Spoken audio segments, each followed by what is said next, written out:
Bellator 268 weigh-in recap show, full card predictions, and the betting breakdown, while images up for the full main card fighters. We'll talk about every fight on the card, give you guys my final picks after seeing them on the scales.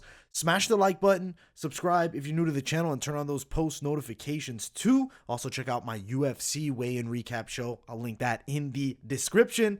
Let's get into it. First fight of the night. Okay, so this first one's actually amateur, so we're going to kind of skip past it, but Henderson should run over Colette Santiago. Betting on amateur MMA would be foolish in my opinion, but we kind of know who's going to win here. Minus 649, plus 600, 0-2 girl, 1-0 girl. Should be a give me fight for Henderson, but don't touch the line is my advice here. But let's jump to the first official fight of the night. Professional mixed martial arts. Berkhamov taking on Jaleel Willis is a matchup that gets me pretty excited because Jaleel Willis is a damn good prospect. Same with his opponent here. So on both sides, you have skilled fighters. Grappling-wise, submission game for Muhammad is fantastic. On the opposite side, Jaleel Willis, excellent takedown defense, good kickboxing skill set. Now, Muhammad, also southpaw. Earlier in the week, we're on Muhammad. I'm still on him here after seeing them on the scales, but Jaleel Willis is a legit test. You can't sleep on Jaleel. He's on a nice win streak. He's done well in Bellator, but I feel like this is Berkhamov's moment. I think he wins a decision in this fight. Value of the odds, minus 178, plus 175. I like that minus 178 tag for the favorite here. Looking at the plays, over 1.5, minus 225, I believe is a lock here. I do think fight goes the distance, minus 110 is actually a pretty reasonable play for this fight. I think that's a better play than betting the money line on either of the fighters. We'll go Muhammad Berkhamov, win by decision over Jaleel Willis, but it is a stern test. Both guys in good shapes, both guys on weight. No issues there. Let's jump to the second pro bout of the night. Jaylon Bates versus Raphael Montini. Jaylon Bates is a massive favorite. I pick him to win this fight. I'm still picking him to win this fight. I don't think that Montini really has the game for him. Bates has excellent takedowns, great top control. There's been exposures to Montini's takedown defense, and he has been controlled at the lower levels.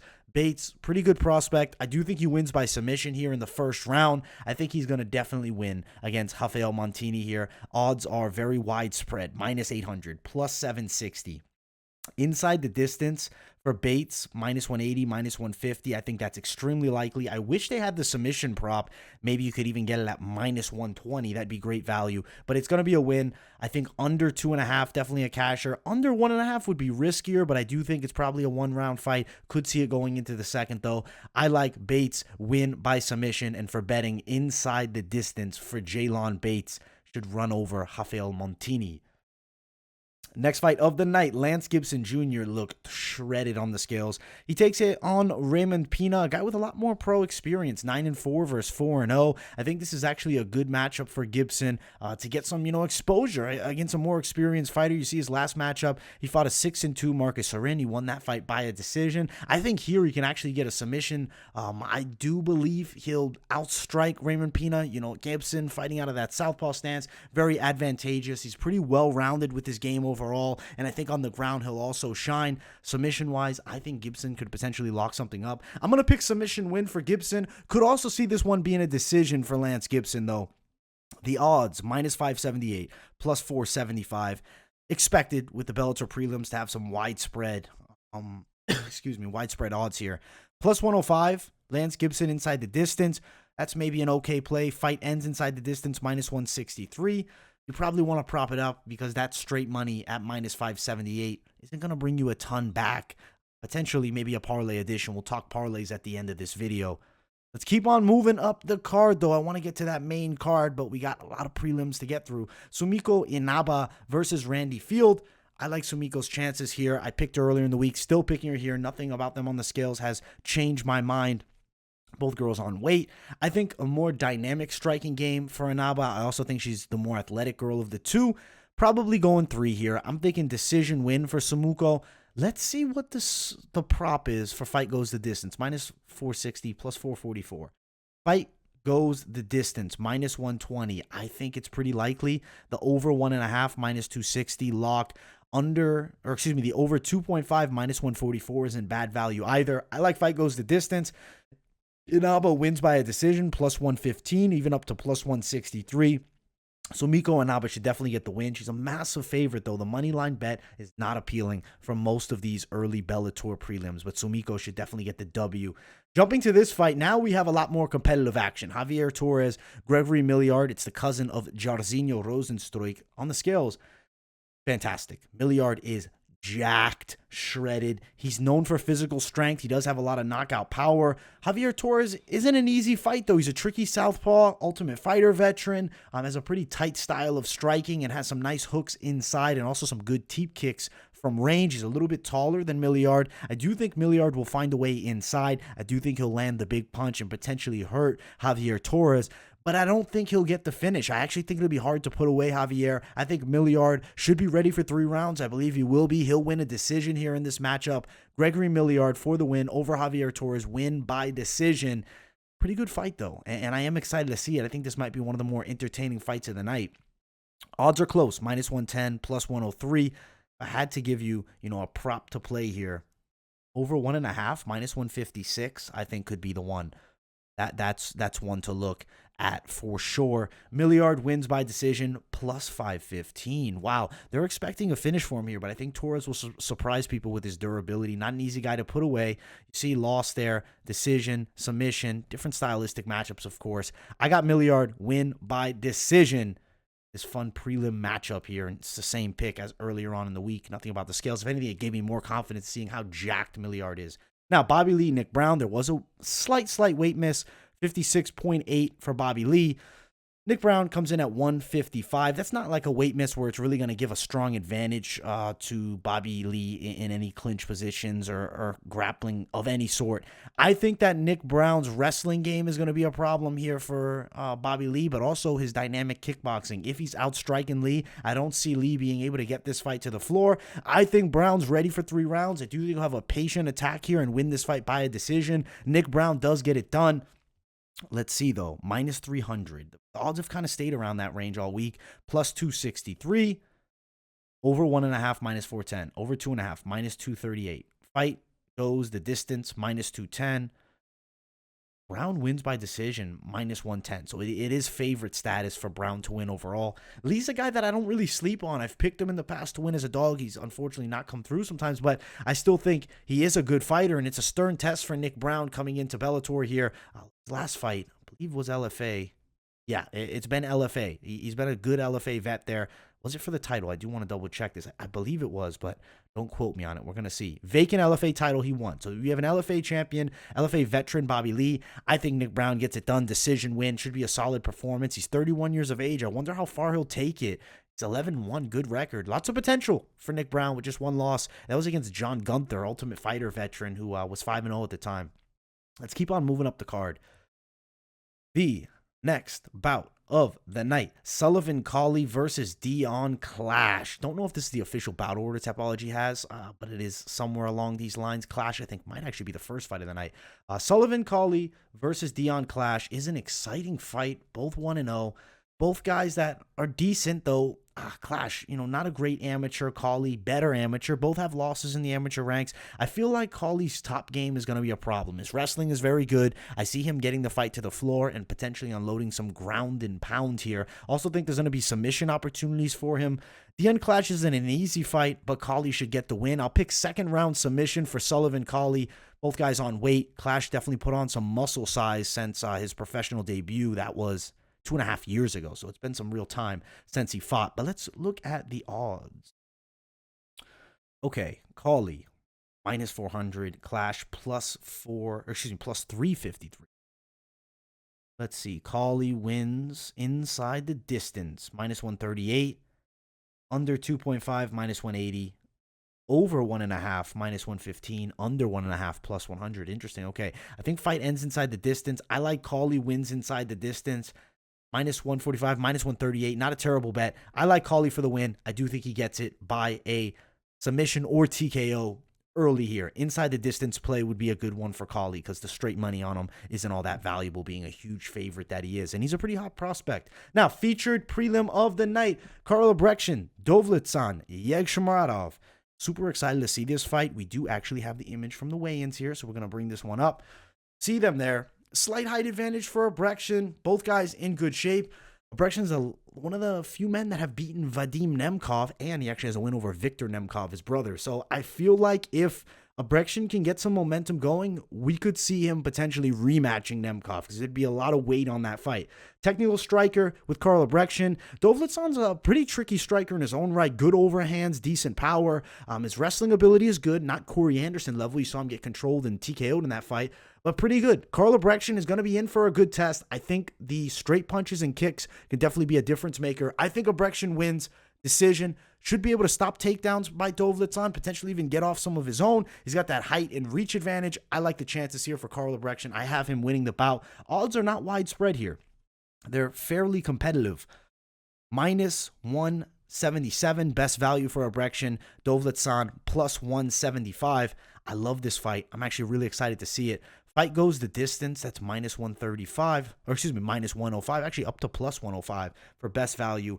Albrektsson wins by decision. If you're feeling Mystic Mackey, would be plus 215. I like the Albrektsson straight bet. I don't think that's bad either. I see him beating Dovletsson, Yagshimuradov here, and I do think he will get it done by a decision.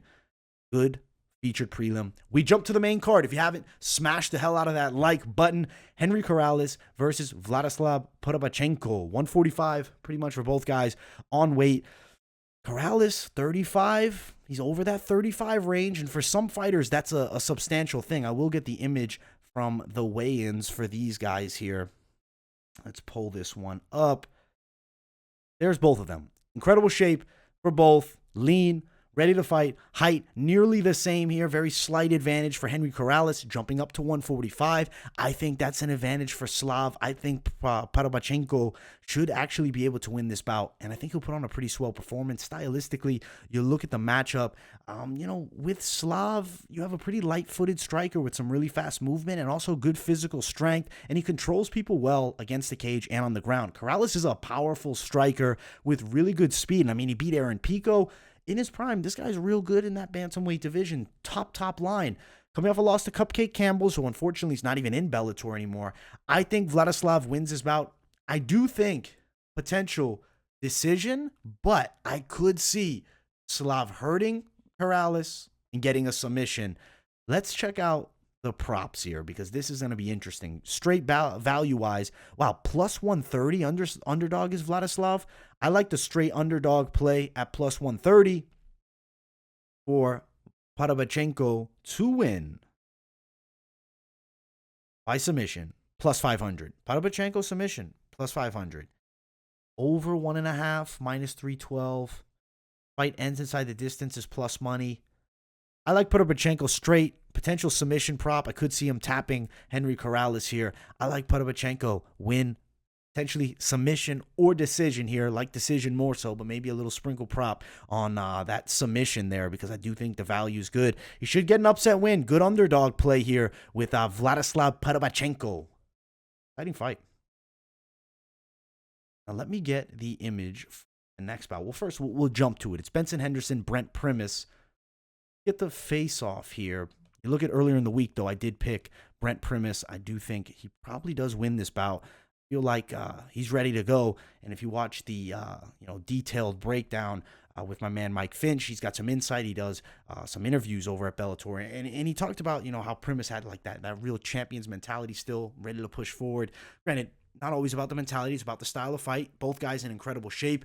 Primus, nasty low kicks. Benson Henderson, the creator of the calf kicks. So pretty fun matchup here on the feet. I don't think you're going to have that knockout threat with Benson Henderson. It's never really been his forte. He's a guy that mixes it up with good volume, good calf kicks, good wrestling game. From the bottom, Primus is very dangerous. His Brazilian Jiu-Jitsu is slick. I think he wins this bout by a decision. Another underdog that I'm really feeling here. Looking at the odds, Primus plus 106, Benson minus 117 at best value.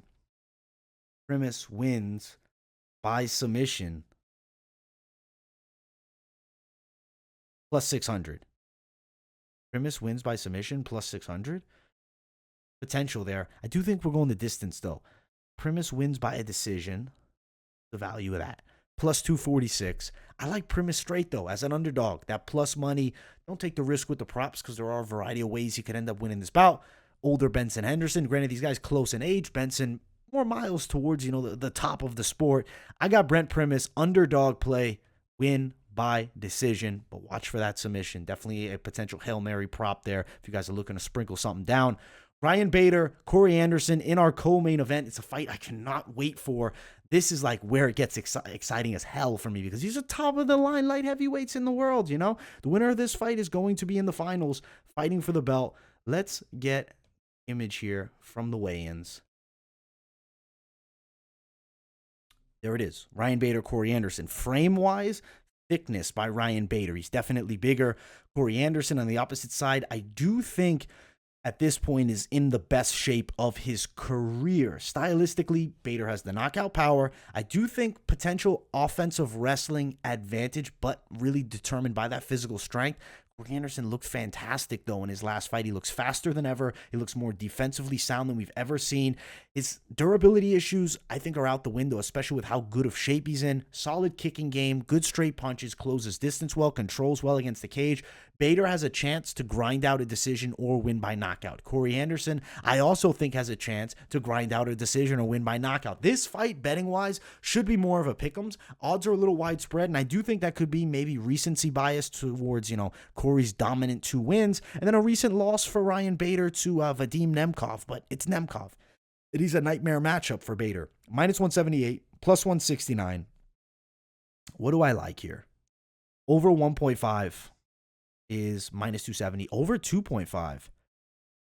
Over 2.5, I think, is a decent play here. Minus 150, minus 111. I think over 2.5 might be a money play. Anderson, minus 178, but not thinking about betting him down with much here because I really feel like Bader is a stern test.